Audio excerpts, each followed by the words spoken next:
Hey, welcome back, Prosperity Collabs. I'm excited about today's podcast. I think I say that every single week, so thanks for bearing with me. But we have Samuel Park in the studio today. He is a top agent and broker from the Chino Hills, Chino area of Southern California. And he's been on a journey from independent agent to top producing agent in a brokerage to now leading an independent brokerage. And we'll be talking about that journey, about the skills that have enabled him to do that, and really the value that he's bringing to clients that enables him to continue to grow both as an individual agent and as a brokerage as well. So without any further ado, Samuel, welcome to the show. Thank you for having me, and I appreciate it. Yeah, man. Thanks for coming on. I'm super excited. Okay, I didn't even ask. Is it Samuel or is it Sam? I go by Samuel. Samuel, good. Yeah, Okay, that's my God-given name. Yeah, there you go. Yeah. It's a good one. Well, Samuel, I one of the things that I acknowledge when we start the podcast, whenever I have realtors on in particular, is very few people were born realtors, right? Most of us have a life before real estate in some way, shape, or form. Yeah. So tell me about when did you get in? How did you get in? Why did you get in? Those questions. Oh, it's a long story, but interesting enough, I actually started my first import-export company when I was in college. My last year and fifth year in college, I started my import-export company. A few years, I went into kind of consulting with international businesses. And through that, my friend actually connected me with her dad, who owned 7 real estate offices at that time. I started my business in 2000. So in 2023, he had an office out in Rancho Cucamonga Park with GMAC Park Place Realty. They had 7 branches. So we used to meet once a week at his office and talk about our business. We were trying to do a deal with China at the time. And I knew nothing about real estate at the time. We were always renters, and I used to see the sales board walking in. This is in 2003. Okay. And the market was like, it was rising, hard. But the prices were not what they are now. The prices were low, right? Correct. And it felt like a crazy run up at the time. Yeah. Yes, so I used to see the sales board and I'm like, what is going on here? I see like hundreds of listings on the board.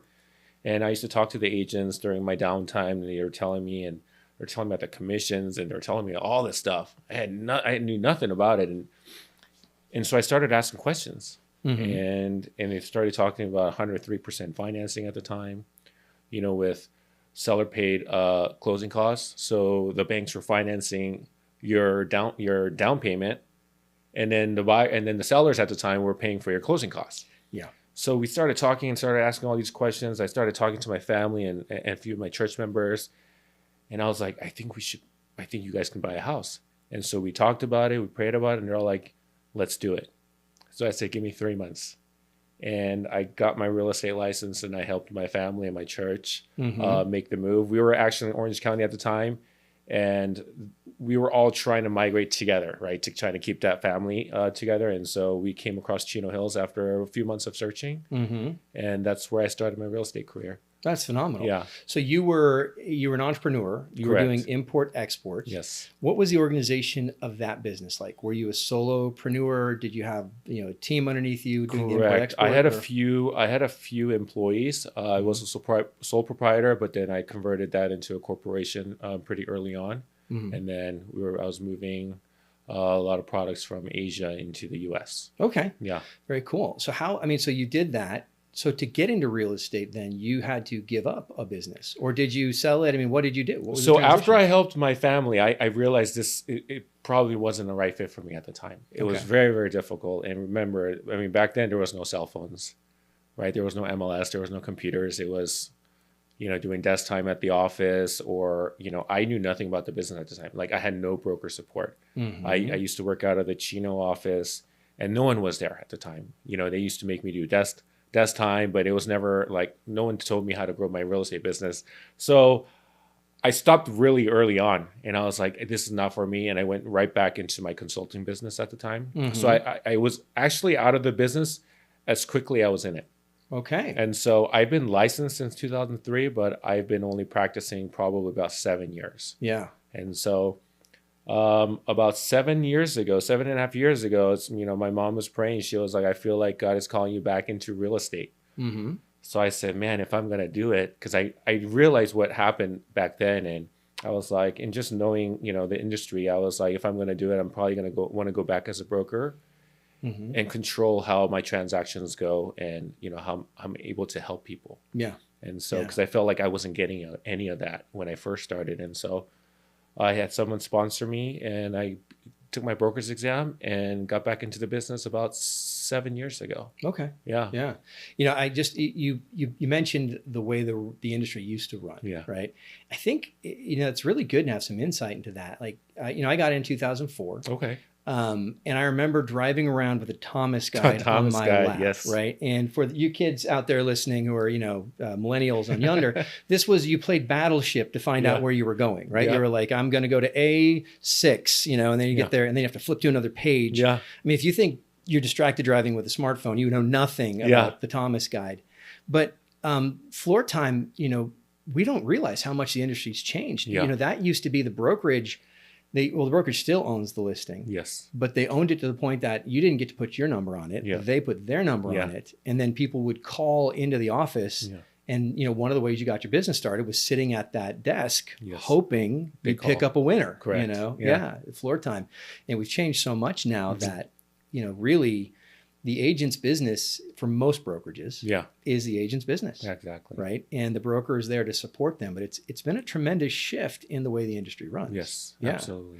So you were boomerang. You got started. It didn't work. You didn't have the support, but you still had that sniff of there's more to this. And it scratched the back of your brain. You got back in as a broker, but you still haven't had training at that point. Right? Correct. So when I came back in, I actually just joined my friend's office as a solo agent. Okay. Just because he had the office space, he was like, "Hey, if you're going to join in," it was a 100% model brokerage. Okay. Realty One Group, and I was like, "Cool." He was like, "I'll give you a free office space. Just come use it." He had about, I believe, that office had 17 or 18 agents in it. We were there for about a year. I probably saw 4 or 5 people, on a weekly basis, and no one was there, and so I was in at 7 a.m. because I had the entrepreneur spirit, right? So I was in 7 a.m. I was done at 10 o'clock at night, and I would lock myself in the office, and I was learning how to do Facebook marketing, Instagram. I knew the industry had changed. I didn't know what to do. I didn't know how to lead gen. Right. I didn't know who I was supposed to call. I didn't know Zillow, Redfin. I knew nothing about the industry, and so I had to relearn the entire business from scratch. The broker was never there. The office manager was never there. I was literally the only one in the office for like 12, 13, 14, 15 hours a day. Yeah. And just really just on Google, watching YouTube, asking questions and figuring it out, going into Facebook, learning how to do Facebook marketing and, kind of building my business that way. Yeah. Yeah. That it's, where you start matters. And it sounds like you had the work ethic to get through that. Yeah. But it's amazing how many agents, even if they have all that support, they don't have the burning in their heart to go do it. Absolutely. Something was driving you. Yes. Right. There was something that was driving. What was it? Why were you different? Why were you, because you can have a company like Keller Williams, right? We've got all the training you could desire. Yeah. And there's still people who come in and they just go, oh, yeah. They don't do it, right? You're at a company that's got no training and there's a burning in your stomach to be like, I'm going to succeed. Yeah. Why? Like what makes you different? What drives me is my desire to help people. I think because my parents were immigrants when they came here. I saw how hard they worked on the streets. And they used to tell us stories of how we were lacking a lot of times, but people always at church helped out. They'd come home and they'd find money in their Bible stuck between the pages. Right. People were just helping them when, every time they felt like they was need, people were dropping off food. And they were always providing for us. And that always resonated with me. And so it's the desire to give back and to help others. Okay. And, how I can do that is by going out and earning money and helping others. Yeah. Yeah. Well, it also sounds like you learned work ethic from your parents. Probably, they came in and they busted their butt to take advantage of, hey, we came here for a reason. Absolutely. Yeah. And it's sort of that continuation of, listen, that's their legacy. I'm their legacy. Yeah. So you worked with the work ethic that they had.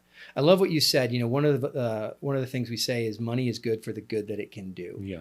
Right. I love that. And agents like yourself who are saying, I want to go make a lot of money. Yeah. So I can help a lot of people. Yes. Right. That is absolutely that spirit of contribution that, I think that's when you really find a win in real estate. Yeah. Right. It's the realtor who's aware of I'm not just selling a house. I'm involved in a family's legacy, you know, Yes. and how cool that is. So you got in 7 years, you hustled everything. You really had to discover for yourself the training, all those things. You're on YouTube, all that. How long before you got traction? I mean, how long, you know, did you struggle before you were like, okay, I'm selling now. Yeah. I do this professionally, you know? Well, I think like first year in the business, I did 2 transactions, and my first listing happened because I was the only one in the office at the first brokerage I walked into. Super grateful for those clients. I'm still working with them till this day. But I would say probably my third or fourth year in is when I started really making traction. I started really figuring out my goal, like how to lead gen and how to convert. And I had to teach myself all of that. There was no scripts. And that's when I started doing about, 25, 30, 40 transactions in that that year where I actually started really doing well. Yeah. And so from there, it kind of just took off. Okay. So give me the progression. Year 1, we did 2. Yeah. Right. Year 2, how many-ish? I believe it was around 8 or 10. 8 or 10, Yeah. which is decent production, still better than the majority of realtors. Yeah.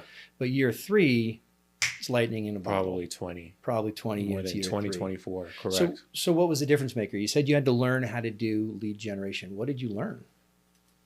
So it was Facebook, Okay. Google PPC, Facebook ads, and then that one year, I out of necessity, because I never recruited a day in my life, and so people were finding me and asking me if they could join my team Okay. because I started doing. So here was a moniker I created for myself because I knew I had to be different. I knew I had to create a brand, and I knew I had to advertise because when I started with my team, I was like, out of necessity, I started my brokerage. I was like, and I was growing my Park Group team name. So I was like, let's just convert it to Park Group Real Estate. And at that time, I was like, I was coming into a city that's very dominated by one real estate broker who's been there for a very, very long time. And there's, every Keller Williams, there's Remax, everyone's there in Chino Hills. And so I was like, how do I brand myself as Park Group Real Estate? Yeah. No one's going to know me, but I realized really quickly, no one cared what brokerage I was. They cared who I was. Exactly. And so, but my thing was, how do I get out there and contribute to society and to my community? And so I branded myself as a digital mayor of Chino Hills. I started calling up all the local businesses, and I started saying, hey, I'm a local real estate broker. I'd love to hear your story and tell the community about your story. And so they would be like, oh, what's the catch? I'd be like, nothing. I'm going to spend every marketing dollar. I'm going to do everything, and I'm going to promote your business. Okay. And tell the community your story. I want to back up. You said the digital mayor of Chino Hills. Correct. Like that, you branded yourself that? I branded myself. Where did you brand yourself? Just that? all over YouTube, a T-shirt. When I do my interviews, I'd wear the T-shirt. It said Digital Mayor of Chino Hills. Nice, man. Yeah, and so when I go interview with my restaurant, I made a T-shirt for all the businesses. Yeah, I've been interviewed by the Digital Mayor of Chino Hills. That's or whatever. sweet. Okay, Yeah, yes. So they got that is one thing we're getting ready to do for Prosperity Collabs podcast is to give you a Prosperity. I was a guest on Prosperity Collabs. I'll be back to collect. So now, I'll send it to you. But that's awesome because it tells me, hey, it's worked for you. It's worked. That's good, man. I didn't know what it was going to come from it. I just knew I wanted to give back, and how can I differentiate myself from right? And it was to give back and tell the community, and the feedback I got from that. All the local business owners have referred me so much business over the years. Yeah, I've never even asked for it, and it's just, the growth from that was phenomenal. Oh yeah, well, Yeah. And the local expertise. Yeah. Right, because what are people looking for? They're looking for, local insights, local expertise. Yeah. Right. That's a value you can bring. They see you. They see all these local businesses. They go, this guy knows Chino Hills. Yeah. Yeah. So that's what year are we talking now? Because year 3, this is the digital marketing. All of that's happening in year 3? that's probably all started happening in year 3.5. Correct. Okay. When I started the brokerage, it's kind of like we all just jumped right into it. Okay. Yeah. So so this is not Samuel Park single agent. This is now you are running a brokerage? I am running a brokerage, but I'm still a solo agent at the time. I don't have a team. I started the brokerage, Okay. but I didn't have a team. I had staff. Right. And right. my staff was just, people from my church helping me out. So this is what year now? This is probably year 3.5, 4 Okay. Still right around. It all happened Okay. really quickly. It all happened at the same time. Right. Okay. Yeah. So you got in, you were a single agent at a 100% brokerage. You had to teach yourself how to sell real estate, Correct. essentially. And then you made the leap directly to, I'm an independent broker, got really no staff, but I got a lot of people who love me. Absolutely. Yeah. Pretty and much. I'm going to leverage that, Yeah. which is fine, Yeah. know. And then the team started coming on after that. Correct. They Okay. started coming by and seeing my YouTube videos, and they say, "Hey, I saw you on social media. I was wondering if you have room for an agent." Mhm. And these are all brand new agents. So, and within probably 6 months after I started the series, I had about 3 agents join my team, Mhm. all brand. And I didn't know how to coach. I didn't know how to do anything. I could just show by leadership of what I was doing. Right. And so it's learning real quick. Oh man, I need a lead gen for my agents. That's why they joined my brokerage, just so they could grow their business. And so, I upped my, Facebook ads. And then that's when I first started doing Zillow advertising. Mhm. Yeah, Zillow Premier Agent for Okay. leads. Yeah. Okay. So running teams is one of those things that I think agents get into because they think, oh, I'm going to get a team. I'm going Yeah. to have all this time and I'm going to have more money. And then you realize, oh, I just gave myself another job, Yeah. right? I'm now running this team in addition to Absolutely. trying to do my Yeah. things. Tell me about that journey because, was it instant success? Was it failure? How did you navigate those waters? Because you said, gosh, now I'm learning how to be a leader. I think leadership for me came naturally, but it was about how I can lead my real estate team.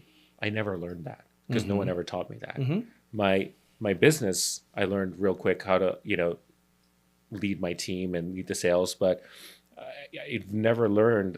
I remember I came from a solo agent who's been only doing deals by myself at 100% brokerage model where I didn't have a mentorship, right? I didn't have a broker that was teaching me how I could develop as an agent. And so from there, it just came down to how can I be a better team leader and how can I show them? And a lot of it was based on, in the beginning, was just based on, showing up and, just showing them from my actions. Yeah.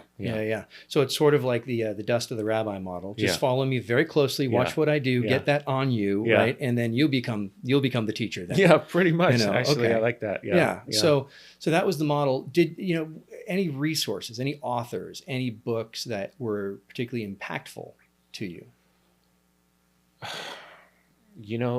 Chris Smith has a book. It's called The Conversion Code. Mm-hmm.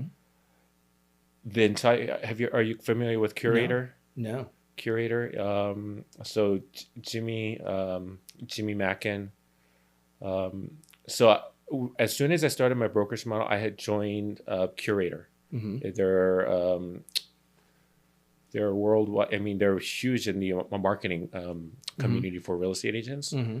And so I joined that community, and that community was actually very, very impactful on my business. Okay. Yeah. All right. So basically, you went out and you got coaching through. It wasn't coaching. Right. It's just a marketing company. They built our website, and they provide a lot of valuable insights, marketing tools, and things like that, and that we were able to utilize to help market ourselves even more. There wasn't coaching. Jimmy was available, obviously, but he's not a real estate agent, but just more from I think a friend and someone who gives great advice. Well, it sounds like as an independent broker, you aligned yourself with Curator, and what Curator does is they provide you with a lot of the tools that you might have if you were part of a larger brokerage network, right? So marketing, materials, things, all those things that you can now tap into as an indie, exactly, leveraging your brand. Yeah. So okay, so that's been very impactful. Very, very. Yes. Okay, so you've been on this journey from solopreneur to entrepreneur with the team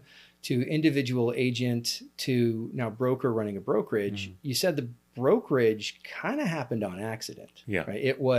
I was gaining success and traction and my branding was working, and then people started wanting to join me. But now you've got to provide leads. Yes. I know just from the agents I consult with, right? I work with a lot of agents in Southern California, that providing leads doesn't mean closing deals. No. Right? Yeah. So instantly you have to create some kind of system for accountability because you're handing, $50 to each one of these people or, and times 10 or whatever. How do you, where did that come from? How did you develop your leadership system, the accountability system to make sure that your expense is getting an ROI? So that was trial and error. Okay.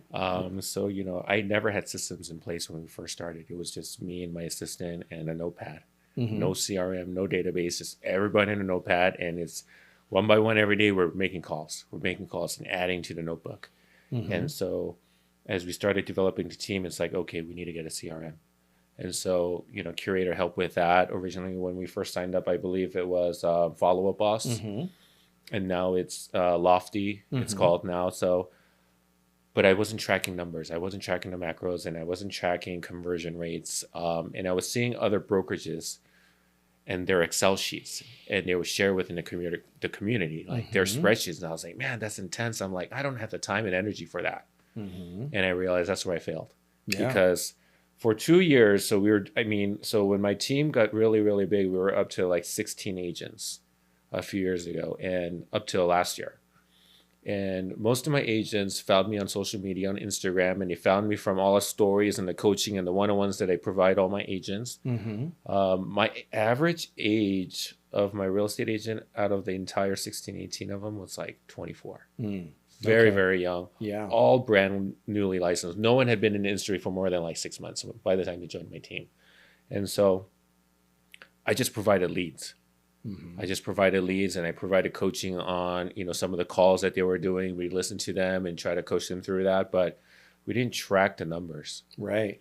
And 2 years later, me and my office manager, we said, look, we got to sit down because something's not working.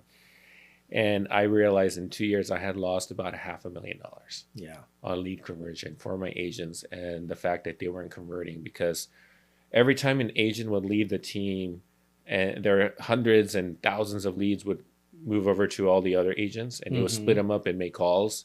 And it was always like, oh, we just bought 3 months ago.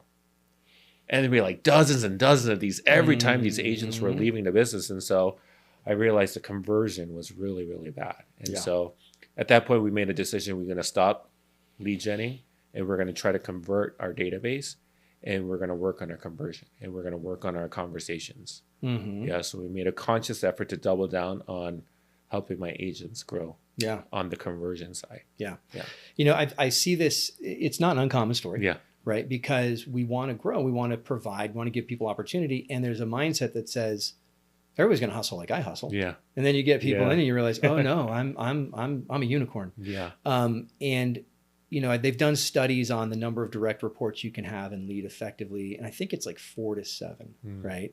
Once you get past that, it gets really hard. And so here you are, a mega real estate agent, but now instead of having 4 direct reports, you've got 16, right? And those 16 have how many pieces of data that you're trying to track? And so, you can go insane really fast. And you mentioned your business manager.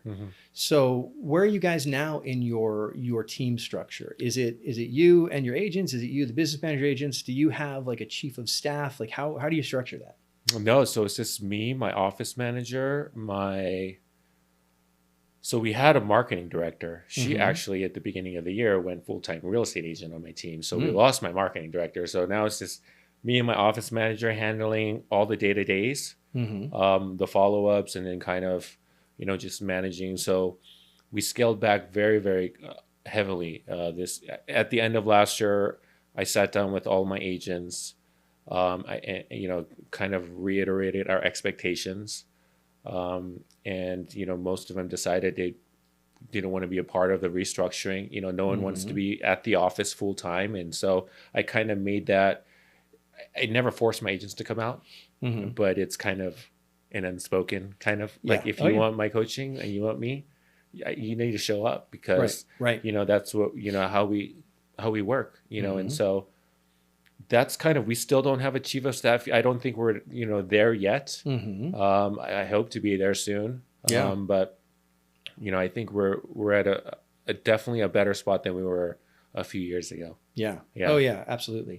It's that executive assistant, right? The person that you can go to, and that person goes to everybody, right? So you've got one person or maybe 2 people, It's a big jump, but it definitely is freeing. Have you read, there's a phenomenal book, Dan Sullivan, and I can't remember the other guy's name, but 10 times is easier than 2 times. No, I have not. The premise is basically that you personally, like you have something you're incredibly good at, right? It's your $1,000 an activity, $1,000 an hour activity. And if you want to go 10 times, it's how can I stay in my $1,000 an activity lane and let other people do the, $20 an hour activities that I'm already doing. Yeah. And when you really start to think that way, all of a sudden it's just like, whoa. Yeah. We've been going through that with my team, and I'm looking at one of my team members, and she's phenomenal at event planning. Yeah. And I'm like, why am I having her do anything but event planning? Yeah. Right. Or, I'm podcasting, speaking, or whatever. And so finding people who can gain mastery and defining mastery, not as, well, they can do the job, but they can do the job in a way that nobody else can. Yeah. Right. And so you have, my guess is you're a master at selling real estate. Yeah. So how do I find people who can do the $20 an hour activities to keep me doing the $1,000 activities? Well, I mean, I'm super grateful for my office manager, Michelle. She's been with me probably for 4 or 5 years since the beginning. She's one of my church member. She started as an assistant during high school. She's now, I believe, 23. She runs my entire office, and I have absolute faith in her. It's crazy. She's so young, but she knows the contracts. She knows everything. She knows how I run my brokerage, and so she's on top of it. She's on top of me. When I slack off, she's like, "Hey, boss, you got to do this." Yeah. No, that's such a key hire, that first person. Absolutely. Particularly as an administrator, because you're hiring your future CFO. Yeah. Right. Yeah. It sounds like you found her. Yeah. Does she know what her growth path is? We haven't talked about that. Yeah. It's just, it's just one of those things. Like I said, it just fell in our laps, and we just kind of growing with it together. Yeah, totally. Is she going to be there forever? I don't know what her, I don't know what her plans are. I don't know what our plans are. We do know that for now, we're headed down this direction, and, we're a good team. Mm-hmm. And so obviously we're trying to make some pivots right now still. Mm-hmm. And so just excited to see what's, in the near horizon. Well, I love what you said about, we met with the team. We said, not new sheriff in town, but new direction. Yeah. Because the market shifted hard. Oh yeah, absolutely. And so you did exactly what you should do. You looked at the books, you looked at the numbers, you looked at your ROI, and you said, oh no, I'm not a welfare program. Yeah. Hey guys, new model. And your lowest standard is your standard. Yeah. Right. Exactly. Now you went from 16 to, I think we said 8 agents on the roster. 8, correct. How's it working? A lot better. Okay. The numbers are, improving daily, and it's still a young team, and they're all still fairly newly licensed. Like, Esther, my marketing director, just became licensed or she was licensed, but now a full-time agent. It's January. And now we have to, navigate in a new market. Like, every single one of my agents on my roster have never experienced normal. Mm-hmm. They either started during COVID or they started after COVID. Yeah. Right. And so they've never experienced a normal market. Mm-hmm. So it's either buyer's market or seller's market. And it's been seller's market pretty much with no inventories, in the last few years. And so, now we're trying to pivot around the buyer broker agreement that's just been announced again. Mm-hmm. And so, for the newer agents, of course, a lot of their businesses with first-time home buyers or first-time buyers.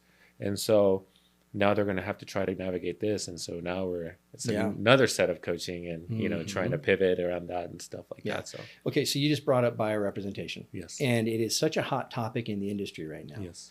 My thought on it was initially, as a listing agent, my fiduciary obligation is to my client. Yes. And so we're going to agree on my commission. It's, 3-4%, whatever it is. And then I'm going to prepare them for the selling agent for the buyer's agent to structure their compensation of the offer. Yeah. Right. But we're just going to advertise, seller open to, buyer concession. We're not going to say what it is. The feedback I've been getting from the top producers I'm in a relationship with is they've been testing the waters on this, that buyer's agents are just so unprepared to negotiate for themselves that they're not getting showings if you do it that way now. And that, I think, is, a huge change for how many buyer's agents are prepared to say, I'm going to have to negotiate with my client for my commission, and then I'm going to have to negotiate on behalf of my client for my commission. Yeah. When they're, in a seller's market, it's just like, you can have this and my firstborn child. Yeah. You know what I mean? Yeah. How are you working with your agents to equip them for that? I think we've been training them through the contracts. First of all, we're training the contracts and having them prepare to really understand what it's saying so they can explain it to the buyers. Mm-hmm. Secondly, I've been telling, if it's up to me, I tell my buyer, don't worry, I'm going to go negotiate my commission. Mm-hmm. You don't have to pay me. Mm-hmm. Because I believe, most of our first time home buyers, there's no way, they can barely afford closing costs and down payment. Yeah. There's no way they can afford to pay a buyer's agent's commission. Mm-hmm. I also feel that there's going to be a lot of discount buyer brokers out there, just like there are discount listing agents. Mm-hmm. For a flat fee, I'll help you purchase a home. Yep. And I think it's going to get down to even like $2,000 maybe, and so I'm just preparing my agent. And that's why we're very, very consciously trying to get them to the listing side and really market towards sellers and try to go after those listings. Yeah. And we're also making a very, very big push into new construction homes because I'm not sure how they're going to structure it, but it is our understanding or our hope that they're still going to be paying a buyer's agent's commission. And so, there's a lot of teams out there on social media making those big pushes, and we're one of them. Mm-hmm. And so, hopefully that'll help alleviate some of that pressure as well. Yeah, it's an interesting change for me to have to sit down with the buyer and essentially now do a listing presentation for a buyer, right? And to discuss compensation right up front. Yeah. And because it's a nervous thing for the buyer, for me to say, listen, Samuel, I take you through my presentation. I explain to you how this is your journey. I'm taking you on all those things. I get to them. The way we begin this is, you sign my engagement letter. Here it is. Yeah. You'll see it outlines everything I'm going to do, everything you expect. And for that, I get paid 2.5% of the purchase price. Now, here's the good news. We can probably structure that into your offer so you can finance that with the rest of the purchase of the house, right? But then, of course, what's the question they say? What if you can't? Yeah. Right? And that's the one where you go, you're just going to have to trust me. Yeah. You know what I mean? And that's a hard sell, man. If I'm signing a contract that says I have to pay you and I tell you, trust me. Yeah.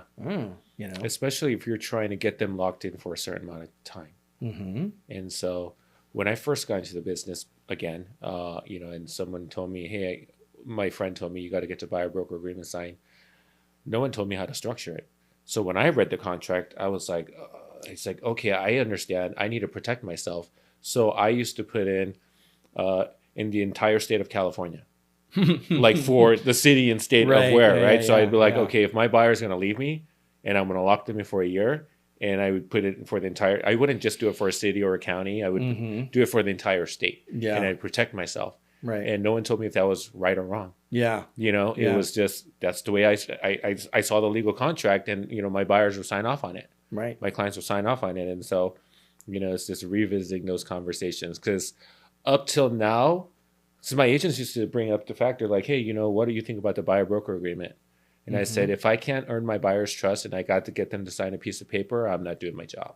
Yeah. And so I don't force them to sign anything up front. Yeah. So, and that's, it's been the basis of my business up till now, but yeah. Well, it wasn't just you, it was all of California. Yeah. That document has barely been used. Yeah. The frustrating thing is, had everyone been using it, there would have been no commission losses because we'd all been up front. So it's one of those things. I like to look at it in terms of, if you're going to work with an accountant, you have to sign some kind of engagement letter or a retainer. Yeah. I said retainer to a meeting recently, and they said that nobody likes lawyers, so don't say retainer.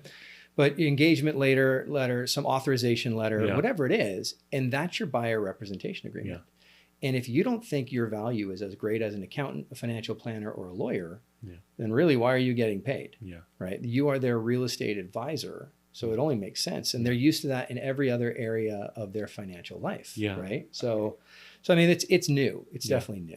Yeah. I think it's going to be the new norm, though. And I think buyers are going to adjust really quickly. Mm-hmm. I think there's going to be a little bit of a learning curve. It's kind of like when COVID first hit, everyone kind of like, what do we do? Mm-hmm. And for 3 months, no one did anything. But then it became the new normal, right? Just like 7% interest rates are the new normal. Everyone's like, I'd be crazy to buy. But then we're helping a ton of buyers right now. Right. Right. Oh, So, yeah. people are just, will adjust and, go that way. I just, for most of our clients, like we see their books, and for them to pay 2.5% commission, it's probably Right. going to pretty tough. And so, but this is what I tell my agents too. This is where you need to be the professional, and you need to be able to negotiate. Absolutely. And if you need to negotiate your commission into the offer, it's about building relationships with listing agents too. It's about having conversations of why you're the agent, although you're offering more and you're asking for the closing or in essence commissions, why you're the agent that's going to get the deal done. Yeah. Because there's a lot of times where, even in the last month where, we weren't the best offer, but listing agents would be like, you wrote the cleanest offer. I love the way you communicate. We're not even going to counter. We're going to take your offer. Right. Yeah. Because I will tell my clients that you're the one that's going to close the deal. Well, yeah. I Yeah. mean, So as a listing agent, it's my fiduciary obligation not to accept the highest offer, but the one that's the highest and most likely to close. Exactly. Right. Yeah. And I think, real estate agents have gotten into this. I mean, there are some agents who you think their perfect transactions, we never speak. Yeah. And I'm like, how can you negotiate for your client if we never talk? Yeah. You're not that good on email. Yeah. And could you imagine that, being represented by a lawyer that way? Yeah. Good Lord, no. Right. Absolutely. And so, to step out of the virtual world into the real one and have a conversation with somebody and really to know your buyer's motivations, all of those things, I think that's going to be a huge difference maker. Absolutely. Yeah. So, so you guys are working on it now. I think the language around, they're going to have to finance it into the thing, right? Yeah. All of those things. You said something that the buyers will adapt, and it just strikes me like, I don't think they're going to adapt. I don't think they know. Yeah. Because most buyers right now, who are buyers? For the most part, it's like first-time home buyers, right? Yeah. I mean, are you most seeing of them much don't more? know. We are actually getting it on the listing side. When I go on listing appointments, I get calls right now today saying, "Hey, I'm looking to sell my house. I heard I don't have to pay any commissions." And I say that's very, it's great. And, I try to break it down to them. They're like, well, I don't have to buy buyer's commission. I said, and I tell them, you never had to pay a buyer's commission. It's just, it's negotiated into, the listing agreement. And so, it's just educating the consumer again, our clients again, and just letting them know. And so, correct. I haven't heard it on the buyer side yet. I haven't heard a client say, hey, I need to buy now.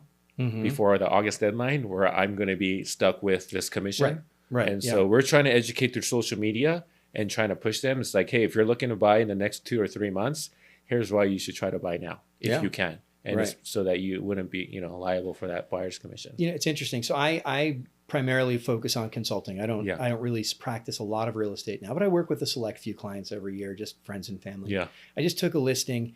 And they asked me, how does it work? And I said, well, basically what's going to happen is you're going to say my commission's X. The buyer's agent's probably going to ask you to help them finance their commission by crediting back X. Yeah. And that's the way. And they're like, so nothing changed. Yeah. I said, no, not really. It's just the way we talk about it changed. And they're like, that's the way it's always been done. Yeah.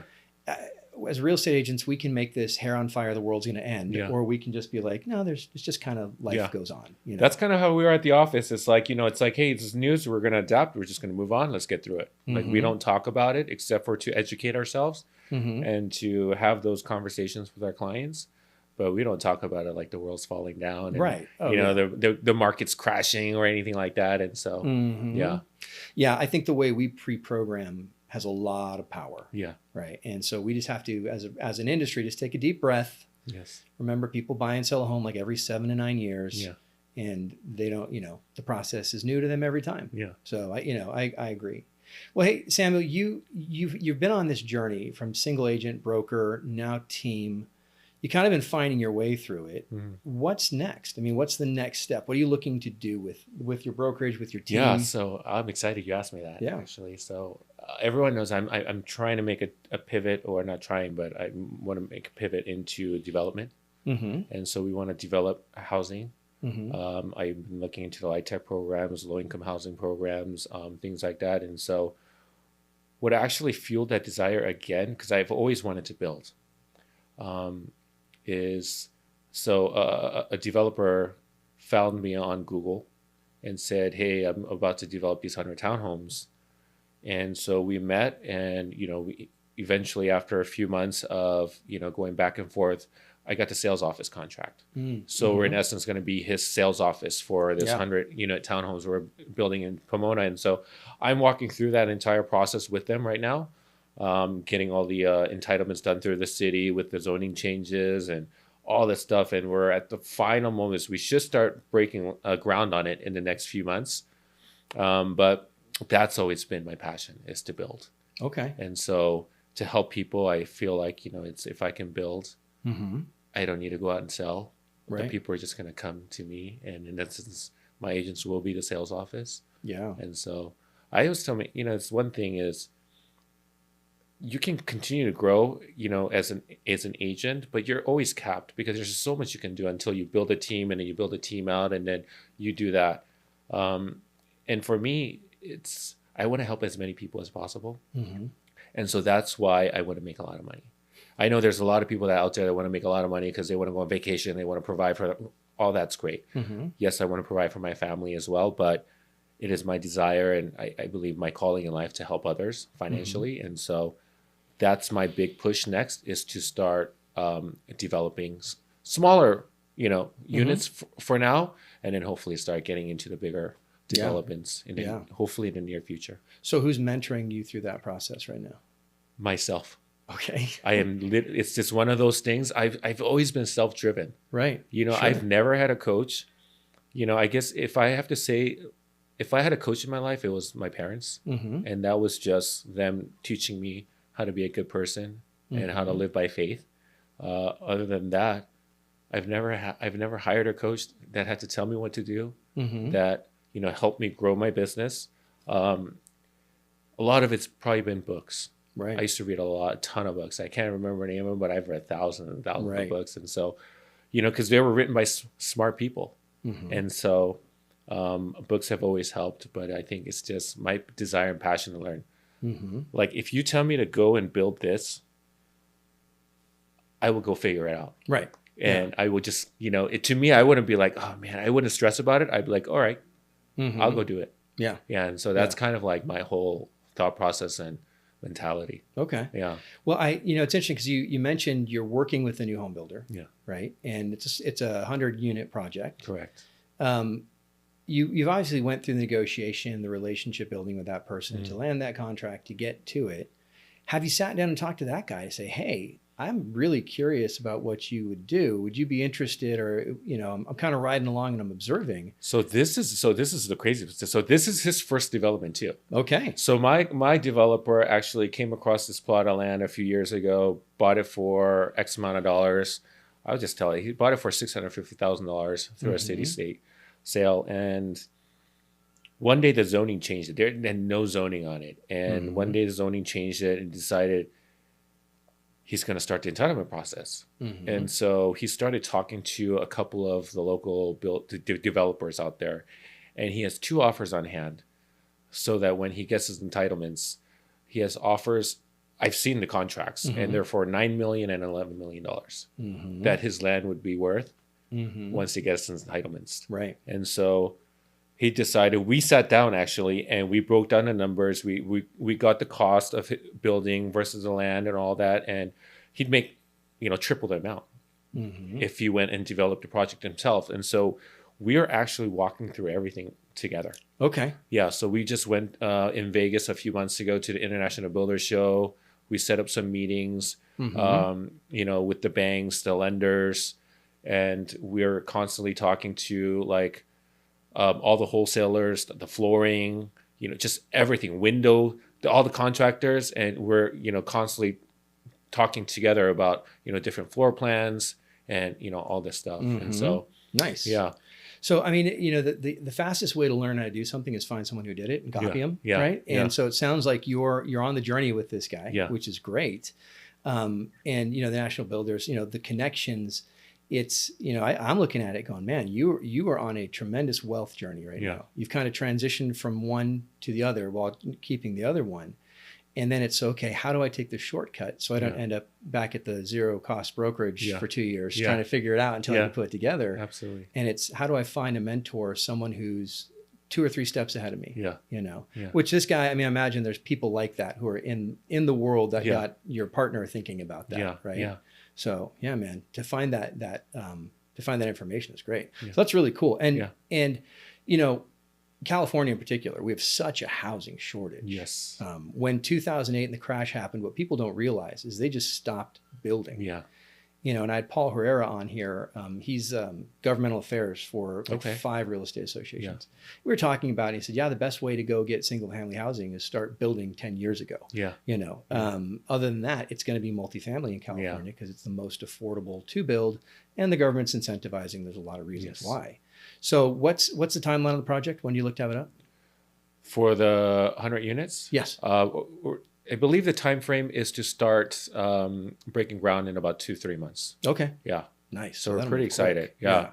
So through social media, I mean, we've been advertising our project, and we have a list of already like 35 homes that hopefully potentially our clients want to purchase. So yeah. Okay. So that's good. So I wanted to circle back to social media. So thank you for saying that, because you've mentioned a couple times that social media, Google pay-per-click, this has been the driver of your business. It's where you've developed your own leads in addition to buying some from online sources. Yes. Is that a fair characterization? Is it? Yeah. So now we do no PPC and no Facebook ads. Okay. So I don't spend any money lead genning. So I believe for my agents, 90% of their business is Instagram. Okay. Yeah. So we've moved from buying space on those platforms to now it's organic outreach on those platforms. All right, give me some insight into this, because this is the candy everybody's looking for. Yeah. Right. I think, and we're transparent with everyone. I mean, yeah. we masterminded with another group. It's pretty local. They're part of Real Brokerage. I believe he has 12 to 16 agents as well.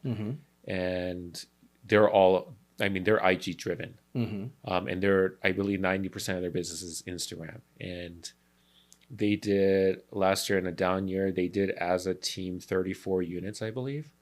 They're already at 120 units sold this year. Yeah. And 90% of that is new construction. I believe it. And so that's crazy. And so we masterminded, and we decided consciously, like, let's make a push into new construction as well, because it alleviates a lot of that pressure too, and the time, because you walk in, you sign your client in, and then now you're just waiting. Oh yeah, and the financing is better right now. The financing, they're getting the rate buy downs to about $15,000 in closing costs or rate buy downs, and so the incentives are great. Right. Now there's other costs like the Miller Roos, et cetera, et cetera. Absolutely. But it's a brand shiny new home. Yeah. And once you get it signed, it's exactly done. Yeah. Yeah. And so, I mean, even in the old resale homes right now, we're seeing like huge buyer demand. And so I had a house that I listed in Chino the other weekend. We had 400 people through the open house and had 51 offers. Yeah, I believe it. That's crazy. Yeah. And so if you can't, that's a stressful situation. Whereas you go to a new construction, it's like, yes, you're paying the higher taxes, but with the rate buy down, it's kind of alleviating that for a few years. And then hopefully when the rates drop, you can refinance. But Instagram is kind of where we're doing a big push. We lead gen through property tours. So we do a lot of the stuff that you see on Instagram, where you do a quick, like, 45-second property tour and do a text code. And so people will text. And so we're getting, probably as a team, anywhere from like 50 to 60 leads a day. Okay. So you said text code, like we all know what you're talking about. Correct. Okay. Let's pretend I have no idea. Okay. So what it is it says text this certain word. For instance, let's see, our address is 123 Main Street. It'll say text 123 Main to our virtual numbers that we use through our CRM. And so what happens is when they text that, an automatic response goes out from our backend channel, and it takes them to the listing. So they can see the pictures and get all the information that they need. And most of the time we're forcing them to register to get that information. They don't have to, because they'll see the photos, but once they do register, it'll get us their name and their email address. If they don't, we still have their phone number, because they text us for more information. Right. And we'll reach out. I mean, so once upon a time, you would see sign writers that say, call this number for information. Yeah. And it would be like, hi, welcome to 769. But it was a phone capture system, right? So this is the exact same thing, but through Instagram. Yes. And you're not paying, you're paying for your CRM and for your system, but that's huge. It's very huge. Now, so are you tagging it? I mean, how are you working the algorithm? How do you make sure people are seeing these homes? So it's organic based, and I guess we haven't figured it out yet, because everyone says it's Instagram's algorithm and how they're pushing it out. And so you just have to stay consistent. So case in point, one of my original agents, Blake, 3 years ago, he was like, how can I grow my business? I said, you got to go on Instagram. That day he started his Instagram account, 0 followers. Now I believe he has over 20,000 followers, does anywhere from 5,000 to 1 million views on a reel, generates a ton of text code leads. And so it takes one viral property tour to go from like a couple hundred views to now tens of thousands of 500,000 views per, All right. So what's your Instagram? What if people want to go take a look and see an example of what you're doing? Where would they go? So if you want to see an example of the property reels that we're doing, it's at Park Group Reels, ParkGroupreels. Okay. And yeah, that's where we collab with all of our agents. So you'll see all of our reels there together. Yeah. What's the cadence? I mean, how often are you posting? Well, so most of our agents are posting twice a day. So 2 property tours a day. Yes, either video. There's probably one that's just photo based, carousel, and then the second one is going to be video. Okay. So now this is a standard you have.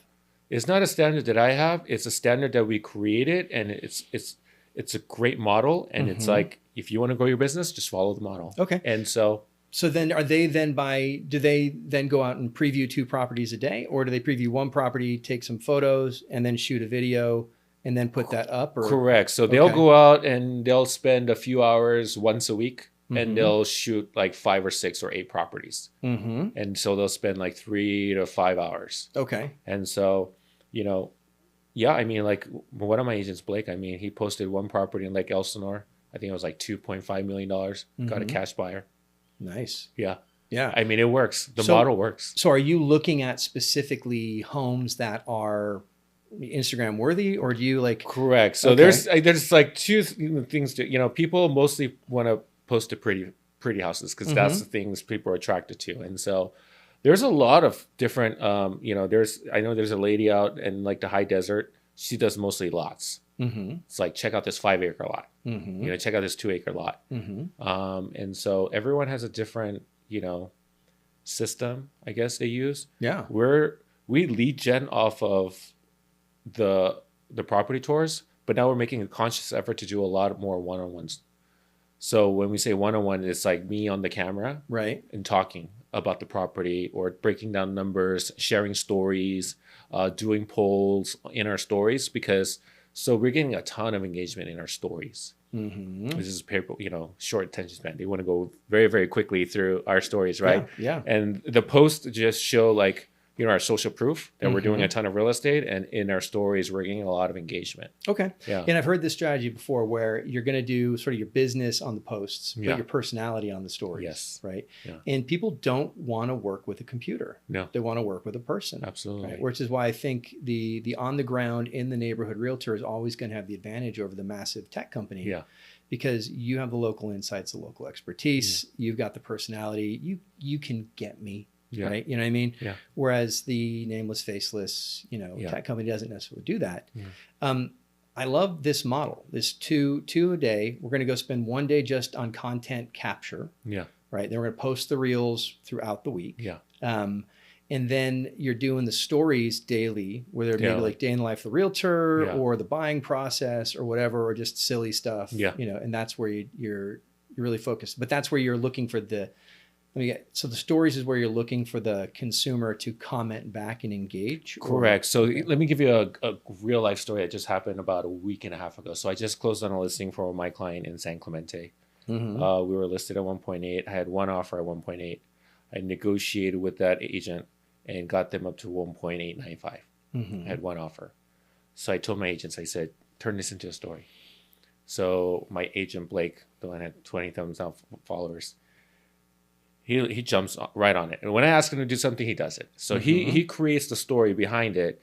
He posts the property and he says, hey, my team, we just closed on a listing. We had 1 offer at 1.8. We drove it up to we negotiated a great offer at 1.895. DM me to see how I can do this for you. He had 3 listing appointments within probably 6 hours, went on one and signed it like the next day. Yeah. Right. And so they're reaching out to him. They're like, man, I just saw your story. I want you to do that for me. And they're connecting with the consumer because they're getting now behind the camera and telling the story. And they've already connected with the consumer because he's constantly posting stories all day long. And so, people are seeing him. It's like free advertisement. Yeah. Right. And so what I love here is there's the courage to be really good at one thing. Yeah. And most realtors don't commit to one thing. I know. And, you can be really successful farming, but you have to commit. Yeah. Right. Or you can be really successful working your sphere of influence, but you got to commit. Yeah. You guys have said, if you go to our Instagram, you're going to see pretty much one thing. Yeah. You're going to see it done well. Yeah. You're going to see it done consistently. And then you're going to get to know us through our stories. Yeah. You built your following that way. How long did it take to build the following? You mentioned the one agent, but I mean, in general, before you feel like, if I want to start this now, how long and how consistent for how long? I want to say it's probably going to take 2 to 3 years to build a good following. Okay. For example, like at Park Group RE is my brokerage Instagram page.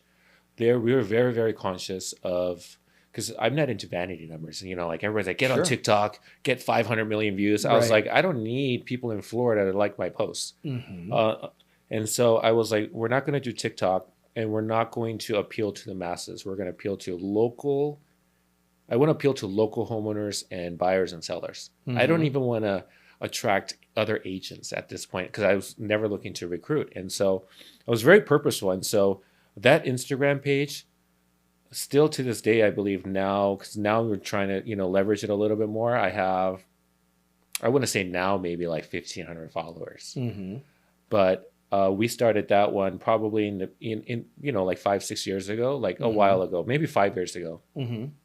Very purposeful, but that's probably been my, zero ad spend on it. Probably made close to, I want to say $1 million in commissions off of that personally. And that's just people reaching out through my stories and my content and being like, hey, I need to sell my house, or hey, I need a, I'm looking to buy. I've been following you for a while and I'd love to meet. Yeah. And so they're just reaching out to me and following. Yeah. Whereas Parker Reels was purposely created about a year ago, and that was to collab with the team and just do property tours. And so within a year, we're probably actually maybe less than that, maybe 6 months. We're at about 1,800 followers. Okay, but we're slowly growing every month, and so we get a lot of views. So what I love is you're saying you do social media. A lot of people say social media. Yeah. And what I heard before the crash, I'd say to agents, not the crash, before the shift we just went through. Hey, tell me about your lead gen. I do social media. Well, tell me about it. Well, I'm just really active. Yeah. And then when the market shifted, their business went to fast, right? Because they weren't running a model. Yes. They didn't understand what was working, what wasn't working, and where to pull the lever or whatever. You're running a model. You have a standard of 2 a day from the team members. Yeah.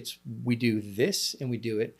And that's duplicatable. You can teach it and you bring people into it and you can measure it. Absolutely. That's so much different than, I'm on Facebook a lot. Yeah. Right? Yeah. So I really, really like that model. Yeah.